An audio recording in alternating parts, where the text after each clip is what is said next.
আমরা অনেক সময় খুঁজি যে সাদকায়ে জারিয়া কিভাবে করা হয়। সাদকায়ে জারিয়া এটা সব থেকে বেশি গুরুত্বপূর্ণ আমাদের জন্য। অনেক সময় বাপ মার জন্য, মৃত ব্যক্তিদের জন্য আমরা সাদকায়ে জারিয়া খুঁজি যে কোথায় আমরা সাদকা করব। একটা হাদিস আজকে নিয়ে নেন, তাতে সাদকায়ে জারিয়ার কয়েকটা দিক, মোটা মোটা দিক রাসূল সাল্লাল্লাহু আলাইহি ওয়াসাল্লাম উল্লেখ করেছেন।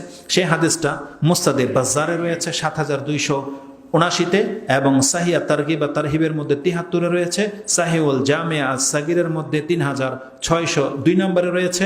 আনাস রাদিয়াল্লাহু তাআলা তার বর্ণনাকারী ক্বালা ক্বালা রাসূলুল্লাহ সাল্লাল্লাহু আলাইহি ওয়াসাল্লাম সাবউন ইয়াজরি লিল আবদি আজরুহুন্না মিন বাদি মৌতিহি। ৭টা জিনিস আছে তার মৃত্যুর পরেও তাকে নেকি পৌঁছাতে থাকবে। আপনি যদি ৭টার কোনো একটা কিছু এই জমিনে করে যান, তাহলে আপনার মরে যাওয়ার পরে ওই আপনার কর্ম আপনাকে নেকি পৌঁছাবে কবরে। ৭টা এরকম কাজ আছে। সেটা কি? ওহিয়াফি কবরিহি, মানে আপনার কবরে আপনার নেকি পৌঁছবে। কি করলে?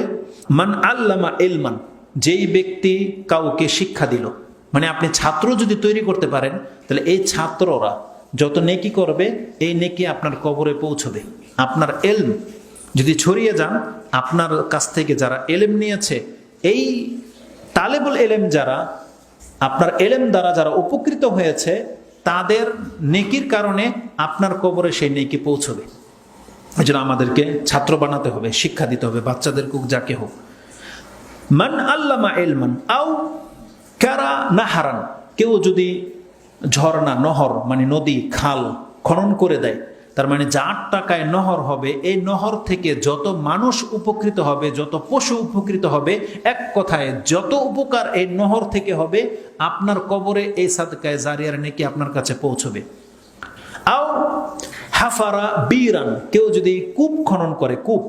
এখন আমাদের সমাজে কূপের প্রয়োজন নাই, তখন আমরা এটার এগেইনস্টে কি বলতে পারি? কূপ সাধারণত পানির জন্য হয় না, তাই না? তাহলে আমরা যদি এখন নলকূপ, ডিপ টিউবওয়েল যারা বসায়, তার মানে এই ডিপ টিউবওয়েল থেকে যত পানি খাবে মানুষ, এই নেকি আপনার কবরে পৌঁছবে। তারপরে কি আছে?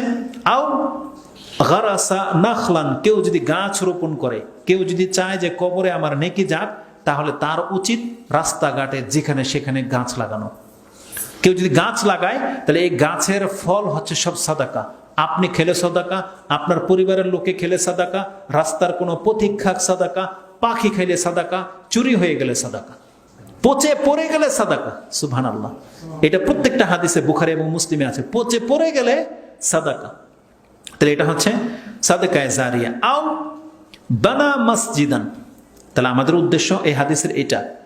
আর কেউ যদি মসজিদ বানায়, তাহলে এই মসজিদ যতদিন পর্যন্ত পৃথিবীর জমিনে টিকে থাকবে, তার মানে ততদিন কবরে সে নেকি পেতে থাকবে। এটা হচ্ছে সাদকায়ে জারিয়ার একটা উৎস। কি?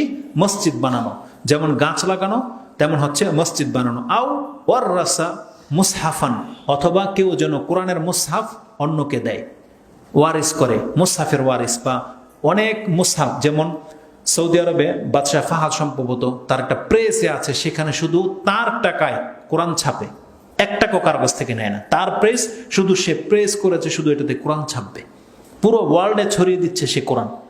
তার মানে তারা এই সাদকায়ে জারিয়াগুলো গ্রহণ করেছে। আও তারাকা ওয়ালাদান ইস্তাগফিরু লাহু বাদা মাউতিহি, অথবা এই জমিনে এত সংখ্যায় আপনার সন্তান জন্মে যান, যে সন্তানরা আপনার জন্য দোয়া করবে। এটা আরো সহজ পথ, যেন আপনার টাকাই লাগবে না। বিয়ে করেন, সন্তান জন্মান, তাহলে কি হবে? সেটা পুরুষ মহিলা সবার জন্য। সন্তান জন্মান, কত পারেন জন্মান, আপনার টাকা লাগবে না। আপনাকে আল্লাহ একবার সহজ রাস্তা করে দিয়েছে সাদকায়ে জারিয়া, যে বান্দা তুমি ভোগ করো, সন্তান জন্মাও, এই সন্তান তোমার জন্য যতদিন ইস্তেগফার করবে, ওই নেকি তোমার কবরে পৌঁছে যাবে। কিন্তু আমরা এখানেও মাহরুম, আমরা এত কৃপণ, আমরা টাকাও খরচ করতে জানি না, আমরা আমাদের বীর্য খরচ করতে শিখি নাই, আমরা এগুলোকে নষ্ট করে দিই। তার মানে একটার বেশি বাচ্চা আমরা নিই না। আমাদের অধিকাংশ কি? 1টা 2টা হইলে যথেষ্ট, 1টা হইলে আরো ভালো, আর না হইলে আরো ভালো। অথচ সাদকায়ে জারিয়ার রাস্তাগুলো আমরা বন্ধ করে দিচ্ছি। অথচ রাসূল সাল্লাল্লাহু আলাইহি ওয়াসাল্লাম বলছেন, তোমরা এমন মহিলাদেরকে বিয়ে করো যে বেশি ভালোবাসতে পারে, বেশি সন্তান দিতে পারে। তাজাওয়াজু আল ওয়ালুদ আল ওয়াদুদ আল ওয়ালুদ, ভালোবাসতে পারে, সন্তান বেশি জন্ম দিতে পারে, এমন মহিলাদেরকে বিয়ে করো। কিন্তু আমরা এমন মহিলাদেরকে বিয়ে করেছি যাদের 1টা 2টা পেট কেটে বের করতে পারলে বা শেষ, লাইফ শেষ, একেবারে রাস্তা বন্ধ। পুরোই বন্ধ হয়ে গেছে, আমাদের রিজিক বন্ধ হয়ে গেছে। এই জন্য আমরা যদি আবার আরেকটা বিয়ে করতে চাই, এটা আরেক বড় ফিতনা, ঘরে অশান্তি শুরু হয়ে যাবে। তার মানে আমরা যতটা কৃপণ হয়েছি, আল্লাহ আমাদের তকদিরকে ততটা বেশি ছোট করে দিয়েছে। না আমরা টাকা খরচ করার মাধ্যমে পরকাল কামাচ্ছি, আর না আমরা সন্তান জন্ম দিয়ে পরকাল কামাতে পারতেছি, কিছুই না। আমাদের রাস্তাগুলো সব বন্ধ হয়ে যাচ্ছে। আমরা যেন শুধুমাত্র দুনিয়া নিয়ে, নিজের মান মর্যাদা স্ট্যাটাস এগুলো নিয়ে পড়ে আছি, কিন্তু নাজাতের কারো কোনো চিন্তা নেই। কিন্তু প্রত্যেকটা মানুষের কিছু না কিছু এই জমিনে এমন কিছু করে যাওয়া উচিত, যেটা মরে গেলেও তা থেকে সে কল্যাণ প্রাপ্ত হতে পারে। আপনাকে অনেকগুলো রাস্তা দেখিয়ে দেওয়া হয়েছে, আপনি সেই রাস্তার কোনো একটা আপনি গ্রহণ করেন। এটা শুধু আজকে আমাদের মসজিদ নিয়ে আলোচনা, কিন্তু এই হাদিস থেকে যেহেতু আমরা অনেক কিছু পাচ্ছি, এক কথায় আমাদেরকে এই জমিনে টার্গেট করতে হবে। আমি তো বেশি দিন থাকবো না, কিন্তু আমি আমার নাজাতের জন্যে আমি এই আল্লাহর জমিনে এমন একটা কিছু করে যাই, যাতে করে মরার পরেও আমি নেকি পেতে পারি। তো এই 7টার মধ্যে একটা হচ্ছে মসজিদ বানানো, আমাদেরকে মসজিদ বানাতে হবে।